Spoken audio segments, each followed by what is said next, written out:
It's 2 in the morning. You are lying in the dark, staring at the ceiling, mentally running the numbers for the fifth time this week. Your checking account has $214 in it. Rent is due in 11 days, and your car just started making a noise that sounds expensive. In this moment, it is easy to assume you are undisciplined or simply failing at adult life. But this specific type of low-grade panic remains constant regardless of how hard you work or how many small luxuries you cut. This is a threshold problem. Without a financial buffer, your nervous system remains in a state of high alert. Every decision is filtered through a lens of immediate survival, because your brain knows that you are exactly one car repair away from a crisis. This chart shows a widening gap. Incomes grew 8%, but living costs climbed faster. Housing alone claims 33% of your paycheck. Transportation takes 17%, food 10%. Finally, medical debt, affecting 41% of Americans, crushes what remains. These systemic pressures are designed to absorb every dollar you earn. If you find it impossible to save, you are likely feeling the effects of an economic structure that prioritizes immediate extraction over your long-term stability. Fighting this systemic gravity forces the brain into a permanent state of threat assessment. When you have no buffer, your mind scans every grocery receipt and utility notification for signs of danger, looking for the one charge that will break the budget. This comparison shows how financial scarcity impacts brain function. A Harvard study found that the mental energy required to manage this constant stress consumes as much cognitive bandwidth as losing a full night of sleep. This invisible exhaustion makes it difficult to think beyond the next week. Long-term financial planning requires a level of mental processing power that your brain is currently diverting to immediate survival. The true cost of having zero savings is the loss of this cognitive bandwidth. The mind stays trapped in the present, not because of a lack of willpower, but because it is physically depleted by the act of surviving. In this state of exhaustion, the brain looks for the path of least resistance.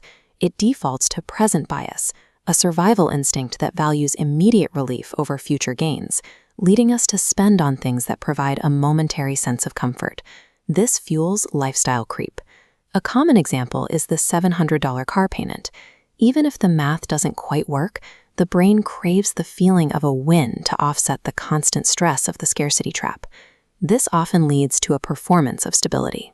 We pay for the appearance of being someone who is not struggling, using high-interest debt to maintain an identity that feels successful even as the underlying finances remain in crisis.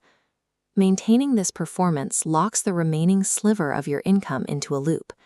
Every dollar spent on the theater of success is a dollar that cannot be used to actually build the buffer required to escape the trap. For most households, $10,000 represents the point where the math of survival shifts into the math of growth. This amount covers roughly 3 to 6 months of living expenses, providing the exact proof your brain needs to believe that it is safe. Below this mark, an appliance breaking or an unexpected sick day feels like a catastrophe. The brain reacts to these events with a spike in cortisol because it sees no evidence that you can handle a disruption. As savings cross this $10,000 line, the biological response changes. When you have $10,000 in a liquid account, a broken car is no longer a threat to your housing. It is simply a bill you pay.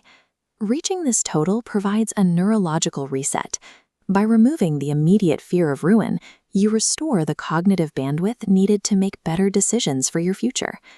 Because the scarcity trap is so exhausting, you cannot rely on willpower to reach this number. You need systems that bypass the brain's urge to seek immediate relief. This starts with automation. Move money to a separate account, eliminating the decision to save. Combine this with a 72-hour waiting period for non-essential purchases to neutralize the impulse to spend. You must also identify the theater expenses.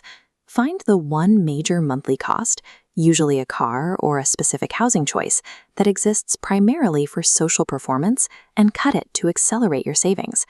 Success in this process is marked by silence.